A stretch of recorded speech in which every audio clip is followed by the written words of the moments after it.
அடுத்தது மிதுன ராசி நண்பர்களுக்கு பார்க்கலாம்.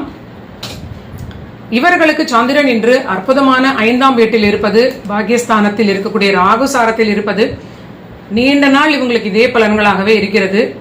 நல்ல யோகம், வெளிநாட்டு தொடர்பினால் ஆதாயம், குழந்தைகளுக்கு நல்ல வளர்ச்சி, இவர்களுக்கு குழந்தை பாக்கியம், இவங்க குழந்தைகளுக்கு குழந்தை பாக்கியம். இதுவரைக்கும் நடக்கலன்னா இன்று அதிகமான ஒரு நல்ல விஷயமாக நடப்பதற்கு அதிக வாய்ப்பாக இதை நீங்க எடுத்துக்கொள்ளலாம். குடும்பத்தில் ஓரளவிற்கு மகிழ்ச்சி, நிம்மதி ஏற்படும், பொருளாதாரத்தில் ஏற்றம், இதெல்லாமே ஒரு நல்ல பலன்கள். இருந்தாலும் தொடர்ந்து புது முயற்சிகளில் சற்று பொறுமையும் நிதானமும் தேவை. 3ஆம் வீட்டில் இருக்கக்கூடிய தனித்த கேது கிரகம் இவர்களுக்கு கொஞ்சம் புதிய முயற்சிகளில் சற்று பொறுமையை சோதிக்க வாய்ப்பிருக்கிறது. ஆரோக்கியத்தில் மிக அதிக கவனத்துடன் பார்த்துக் கொள்வதும், தாயார் ஆரோக்கியத்திலும் அக்கறையாக பார்த்துக் கொள்வதும், தந்தையார் ஆரோக்கியத்தையும் மிதுன ராசி பார்த்துக் கொள்வதும் ஒரு பாதுகாப்பான நிலையாகவே காட்டுகிறது. அடுத்தது கடகராசி நண்பர்களுக்கு பார்க்கலாம். இவங்களுக்கு ராசிநாதன் சந்திரன் ஒரு கேந்திர வீட்டில் இருக்கிறார், ராகுசாரத்தில் இருப்பது. இது பணி தொடர்பான விஷயங்களுக்கு பயன்படுத்திக் கொள்ளலாம். குடும்ப வாழ்வில் ரிலேஷன்ஷிப் வகையில் நீண்ட நாள் பிரச்சனைகளை எல்லாம் இன்று பேசாமல் இருப்பது ஒரு நல்ல பலன்.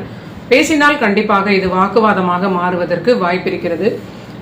வேறு முக்கியமான விஷயங்கள் எதையும் செய்யாமல் பணிக்காக நீண்ட நாள் விருப்பங்கள், பணியில் இன்றைக்கு நிறைய வேலை பண்ணணும் அப்படின்னா செய்ய வேண்டிய வேலைகளை எல்லாம் ஓரளவிற்கு இன்று முடிக்கக்கூடிய நல்ல நிலையாக இதை எடுத்துக்கொள்ளலாம். அலைச்சல்கள் கண்டிப்பாக இருக்கும். அலைச்சல்களால் உடல் அசதி, சோர்வு ஏற்பட வாய்ப்பு அதிகம் இருக்கிறது. இருக்கக்கூடிய ஒரு விலை மதிப்பு அதிகம் உடைய தங்கம், வெள்ளி போன்ற பொருள்களிலும் பணத்தை கையாளும் பொழுதும் தொடர்ந்து குரு கிரகம் 12இல் இருக்கும் காலம் வரை இவங்க சற்று எச்சரிக்கையாக அதை பார்த்து கொள்ள வேண்டும். ஆரோக்கியத்தில் ஓரளவிற்கு அக்கறையுடன் இருக்க வேண்டும். ஏனென்றால் அவ்வப்பொழுது இவங்களுக்கு ஆரோக்கிய பிரச்சனைகள் வரலாம்.